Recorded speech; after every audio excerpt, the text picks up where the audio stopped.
Assalamu alaikum guys. In this lecture we are going to study linearity properties of circuits.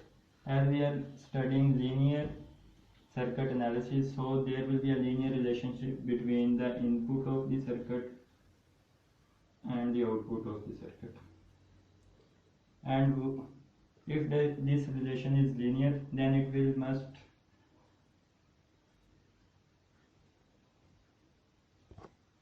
if this relationship is linear, then it will satisfy the two properties of linear relationship, that is homogeneity and additivity.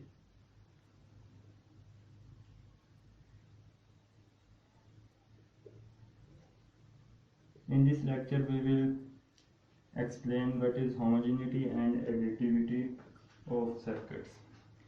What is homogeneity? Homogeneity means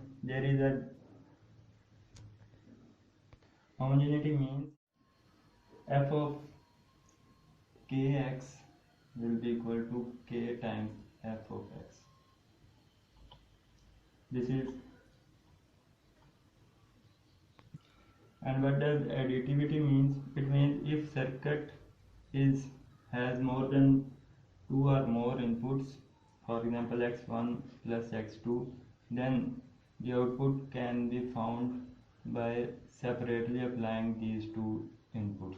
F of x1 plus x2 will be equal to f of x1 plus f of x2.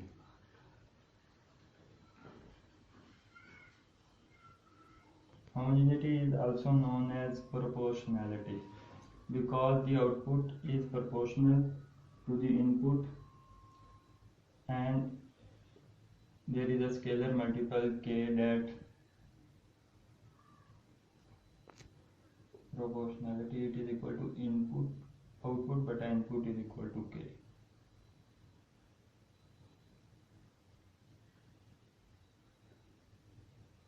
And additivity is also known as superposition.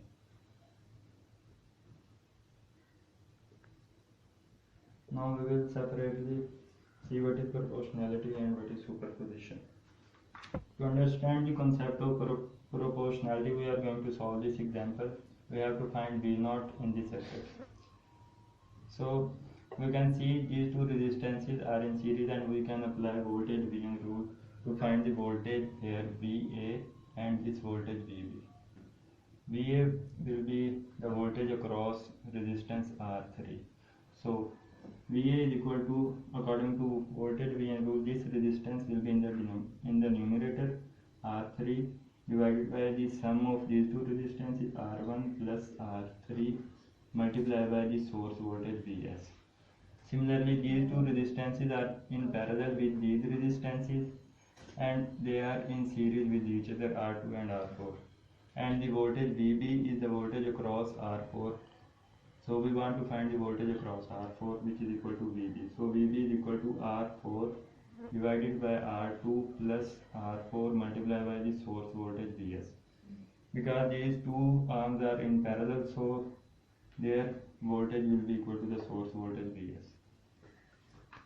So the voltage V0 according to node voltage will be equal to Va minus Vb. So Va is equal to R3 divided by R1 plus R3 multiplied by Vs minus R4 divided by R, this is R2 plus R2 plus R4 multiplied by Vs. This is equal to V0. Vs can be taken common and these two terms can be written in the same fraction by taking the LCM. R1 plus R3 multiplied by R2 plus R4. This is Vs. And here it will be. So I have taken the LCM of these two terms and in the numerator R3 will be multiplied by this term R2 plus R4 and R4 will be multiplied by this term R1 plus R3. Now if we open the brackets, numerator will become R3 R2 plus R3 R4 minus R1 R4 minus R4 R3. These two terms will be cancelled and in the numerator will be same R1 plus R3 and R2 plus R4, and this Vs can be divided on this side, V0 over Vs. V0 over Vs is equal to V0 over Vs is equal to R3 R2 minus R1 R4 divided by R1 R3 and R2 plus R4. On the basis of proportionality concept, we have developed a new concept, unit output method. This method is used to find any unknown of the circuit. And how this method works, we assume the output as unity, and keeping in mind this output voltage equal to 1, we find the value of proportionality constant K, which is equal to output divided by input. As we have assumed output is 1, so we will find the input for 1 unit of output.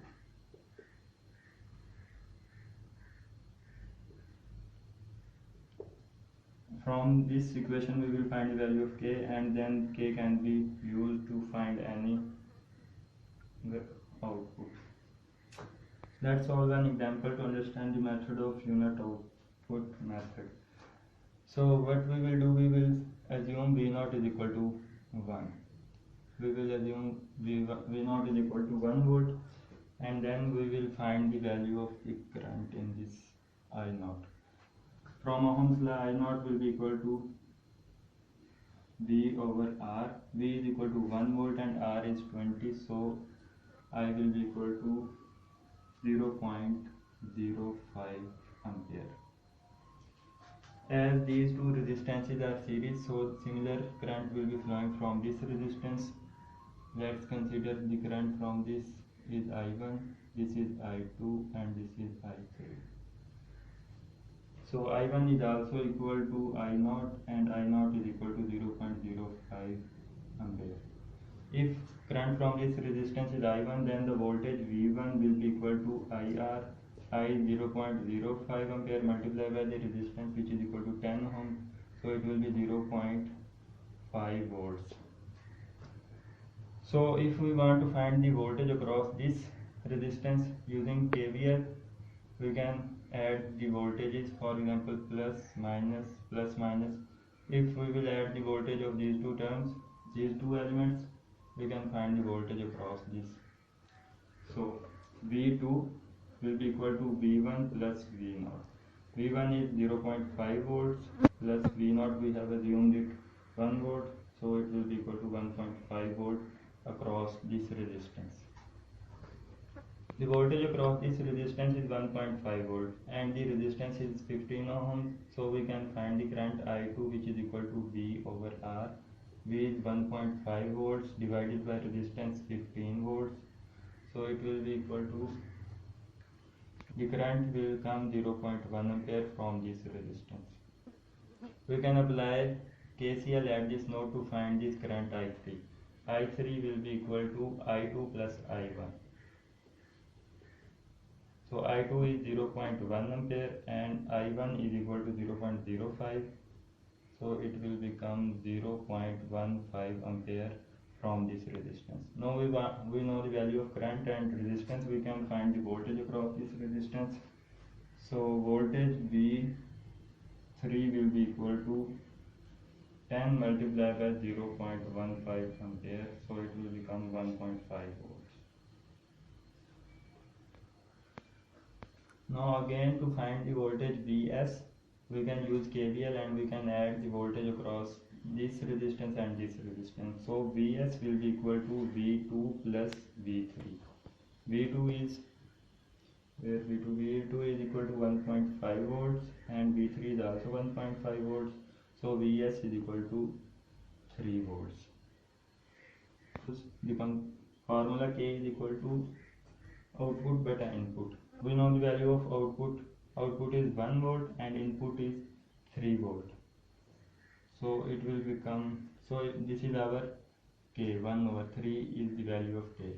We have find a scalar multiple that relates our input with the output. Now if our input is 5 volts, then what will be our output? Equal to V naught over Vs. We want to find V naught for Vs is equal to 5 volts. We know the value of K. The only unknown is V naught, so V naught is equal to K multiplied by Vs. K is 1 over 3 multiplied by Vs, which is equal to 5 volts, and it will become 1.6 volts. This is equal to V naught. So in this way, unit output method can be used to find the unknown. So now we will discuss what is additive property of linear circuits. The output Y is equal to K times X1 plus K times X2 plus K3 times X3 plus so on. This is our proportionality concept, that our output is dependent on our input multiplied by our scalar multiple, plus if there are more than one inputs, for example x2 and x3, then our output will be equal to the sum of all these three or many inputs multiplied by their scalar multiple. So this concept gives rise to the new concept of superposition.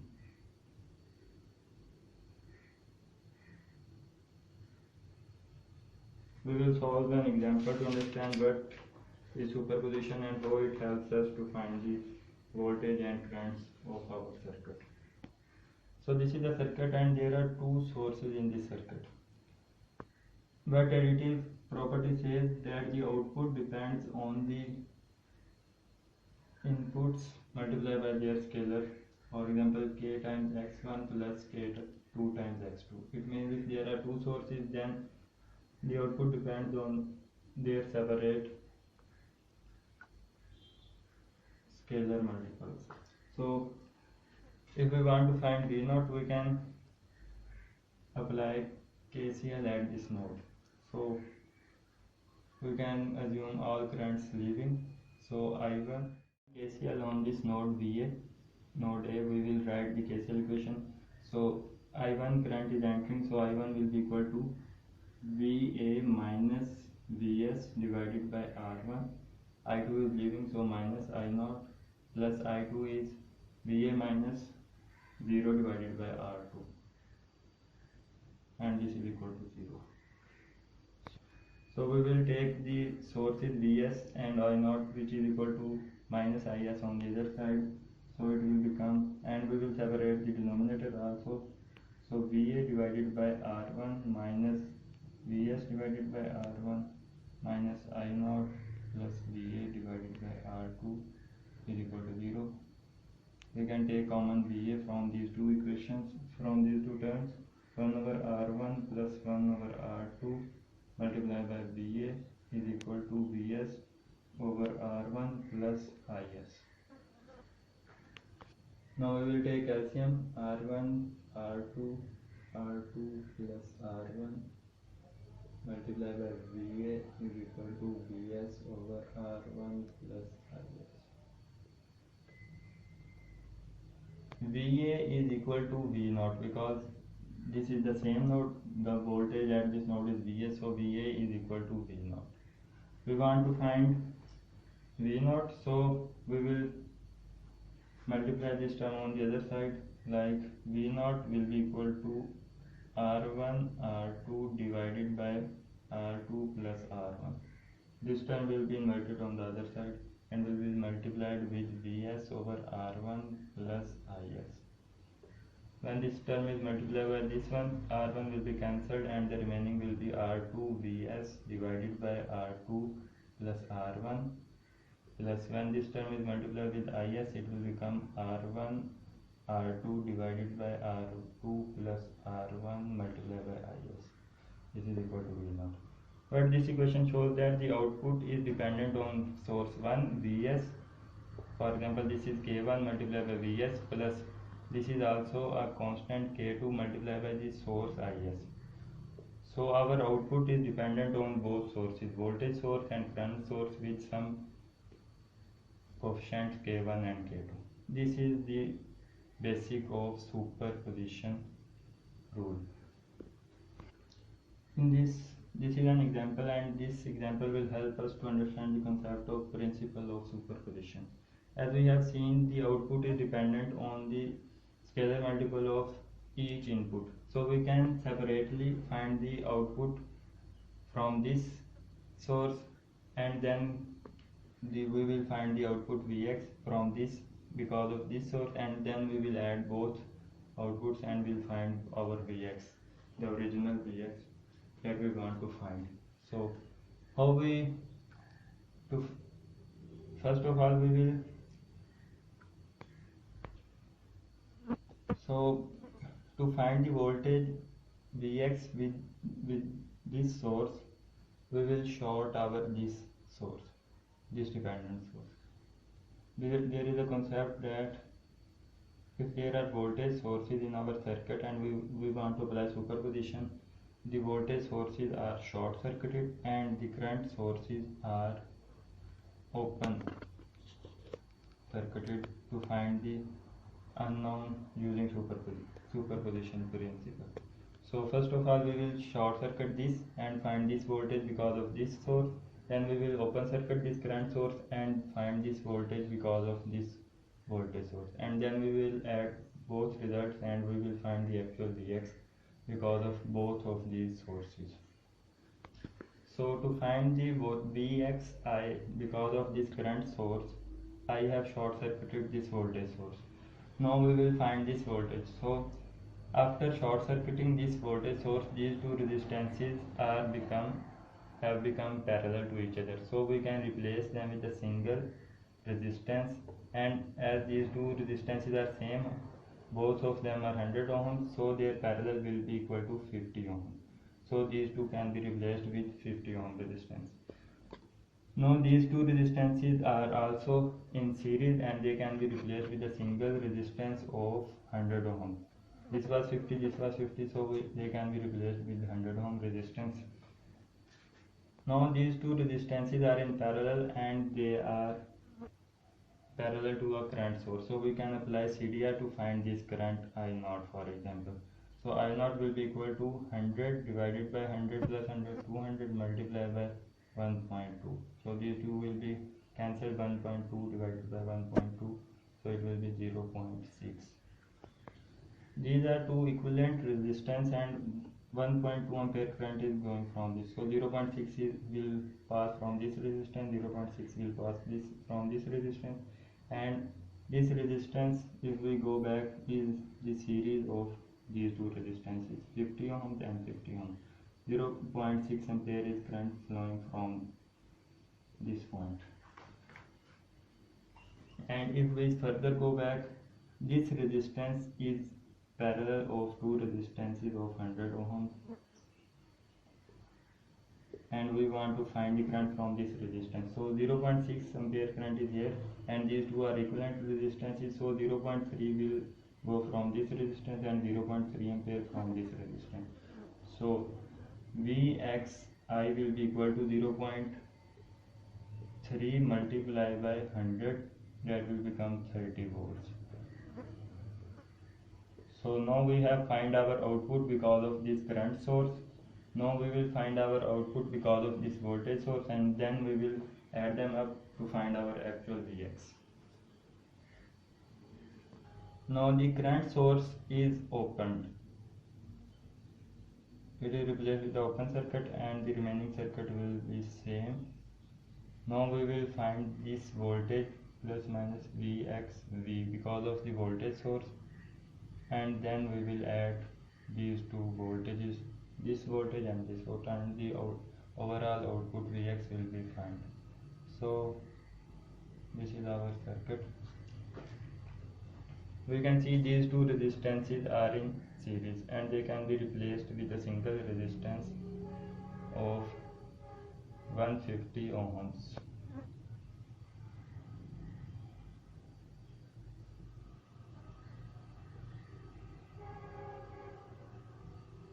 So this 150 ohm resistance is in parallel with this, so they can be replaced with a single resistance of, we will have to find their parallel, so 150 in parallel 100. Parallel combination of these two will be 60 ohms. These two resistances can be replaced with a 60 ohm resistance, and this is 100 ohm. So we want to find this voltage VXV. We can apply VDR here because these two resistances are in series. So VDR, according to VDR, 60 will be in the numerator over 100 plus 60 multiplied by 120 multiplied by minus 120 because this voltage source is inverted. So 60 divided by 160 multiplied by minus 120. So VXV is equal to 60 divided by 160 multiplied by minus 120, and it will become minus 45 volts. So Vx will be equal to Vxi plus Vxv. Vxi is 30 volt plus minus 45 volts. So overall Vx will be equal to minus 15 volt. So this Vx will be equal to minus 15 volt. We have used the concept of superposition. First we find this voltage using this source, then this voltage using this source, and then we add them up to find the actual Vx. I hope now you will have understand the concept of superposition and the concept of unit output method. See you in the next lecture. Thank you.